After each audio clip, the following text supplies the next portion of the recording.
नमस्कार,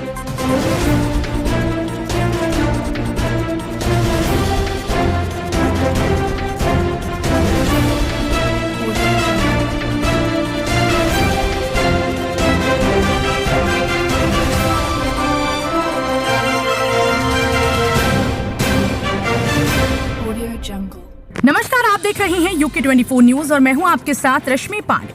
फटाफट अंदाज में जानते हैं देश प्रदेश में इस वक्त क्या कुछ है खास।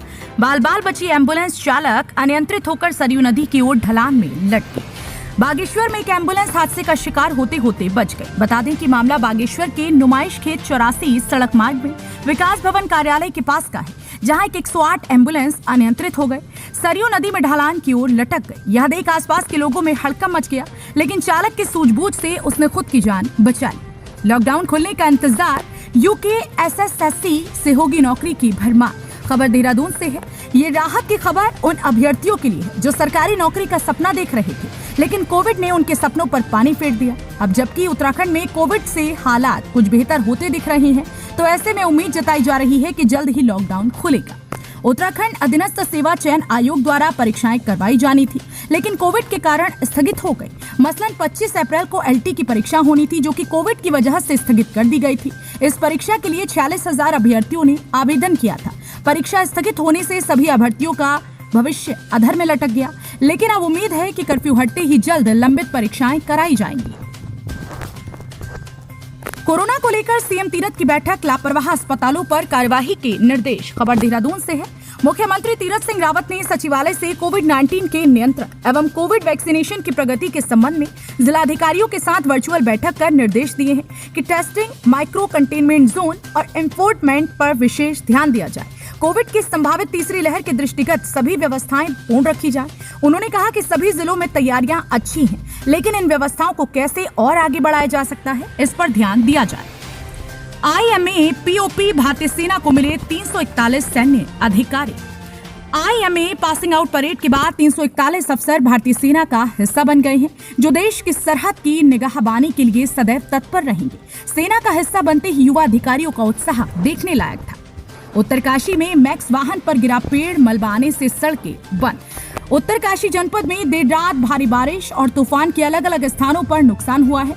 बारिश के कारण मलबा आने से जनपद की 2 ग्रामीण सड़कें बंद हैं। देर रात तेज बारिश के साथ आए तूफान के कारण गंगोत्री हाईवे पर लाटा बाजार में एक मैक्स वाहन पर भारी भरकम पेड़ गिर गया। वाहन और समीप में एक भवन को जिससे नुकसान हुआ है। भारी बारिश से चमोली में कई सड़कें बंद। ऋषिगंगा का जलस्तर बढ़ने से डरे ग्रामीण। चमोली में देर रात से ही जोरदार बारिश हो रही है। बारिश के कारण बद्रीनाथ राष्ट्रीय राजमार्ग गुलाब कोटी के पास भारी मात्रा में मलबा आने से बाधित हो गया है। बारिश के कारण ऋषिगंगा का जलस्तर बढ़ रहा है, उससे ग्रामीणों की मुश्किलें बढ़ गई हैं।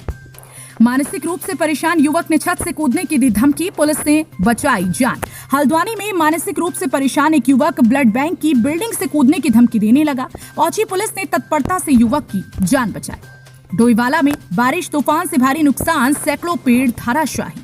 देर रात आई तेज बारिश और तूफान ने क्षेत्र को भारी नुकसान पहुंचाया है। डोईवाला के थानों न्याय पंचायत में कई स्थानों पर सैकड़ों पेड़ धराशायी हो गए हैं। बागवानी को भी भारी नुकसान हुआ है। इसके अलावा कई जगहों पर बिजली के खंभे भी क्षतिग्रस्त हो गए हैं। रामनगर में वन विभाग ने सेमल की लकड़ी से भरा ट्रक किया सीज। रामनगर में वन विभाग की टीम ने अवैध रूप से सेमल की लकड़ी काट कर ले जाने की सूचना पर ट्रक सहित एक हाइड्रा को सीज किया है। पूर्व सैनिकों ने कोविड नियमों की उड़ाई धज्जियां, कैंटीन के बाहर की धक्का मुक्की। कोविड कर्फ्यू में ढील के बाद बागेश्वर में सेना की कैंटीन के बाहर लोगों का हुजूम उमड़ पड़ा। इस दौरान पूर्व सैनिकों ने कोविड नियमों का भी पालन नहीं किया। देवस्थानम बोर्ड को भंग करने की मांग को लेकर तीर्थ पुरोहितों का धरना जारी। उत्तराखंड चारधाम देवस्थानम बोर्ड के खिलाफ तीर्थ पुरोहितों का विरोध प्रदर्शन जारी है।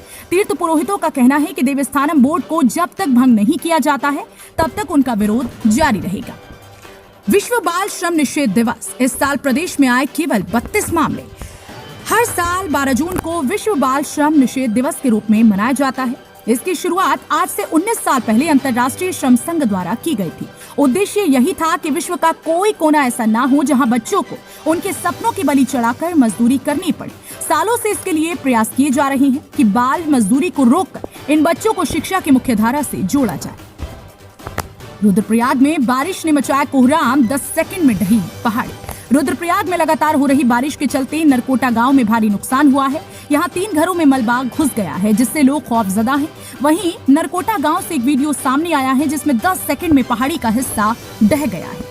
उत्तराखंड में 3 शहरों में बनाई जाएगी टनल, केंद्र सरकार ने दी मंजूरी। केंद्र सरकार ने उत्तराखंड के 3 शहर रुद्रप्रयाग, मसूरी और बागेश्वर में टनल निर्माण को मंजूरी दे दी है।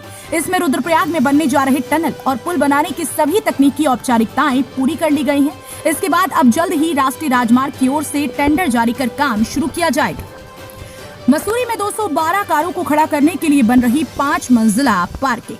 पहाड़ों की रानी मसूरी में पर्यटकों का दबाव बढ़ता ही जा रहा है। इन हालातों में शहर के अंदर पार्किंग की बड़ी समस्या खड़ी हो रही है। पर्यटक सीजन में पार्किंग स्थान की कमी के कारण शहर में जाम भी लग जाता है, जिससे आम आदमी को 2-4 होना पड़ता है। हालांकि अब जल्द ही लोगों को इस समस्या से छुटकारा मिल जाएगा, क्योंकि जल्द ही मसूरी में निर्माणाधीन मल्टी लेवल कार पार्किंग का निर्माण कार्य पूरा होने वाला है। कॉर्बेट पार्क पर दबाव होगा कम, अब फाटो रेंज में सफारी का आनंद ले सकेंगे पर्यटक। जिम कॉर्बेट नेशनल पार्क में पर्यटकों की बढ़ती संख्या को देखते हुए पिछले कई सालों से फाटो रेंज में डे सफारी शुरू करने की मांग की जा रही है। इसके लिए स्थानीय जनप्रतिनिधि काफी समय से कोशिश भी कर रहे थे। उनकी ये कोशिश रंग लाई और शासन ने फाटो रेंज में डे सफारी को हरी झंडी दे दी है। उत्तराखंड में 4 कुख्यात अपराधियों के खिलाफ गुंडा एक्ट के तहत कार्यवाही। बड़ी खबर हल्द्वानी के बनभूलपुरा थाना से है, जहां पुलिस ने 4 कुख्यात अपराधियों के खिलाफ गुंडा एक्ट के तहत कार्यवाही की है। इन सभी पर स्मैक और नशीले पदार्थों की तस्करी के आरोप भी हैं। साथ ही कई लोगों ने इन पर धमकाने का आरोप लगाया है, जिसके बाद पुलिस ने उन पर बड़ी कार्यवाही की। उत्तराखंड में खतरनाक हो रहा है ब्लैक फंगस। कोरोना से इतनी तेज है मौत की रफ्तार।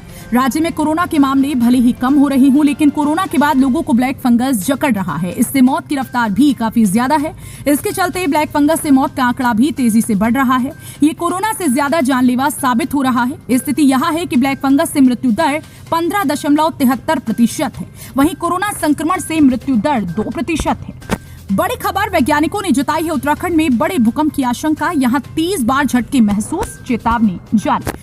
इस बात से हर कोई वाकिफ है कि देश के अलग अलग राज्यों में कई बार भूकंप के झटके महसूस किए गए हैं।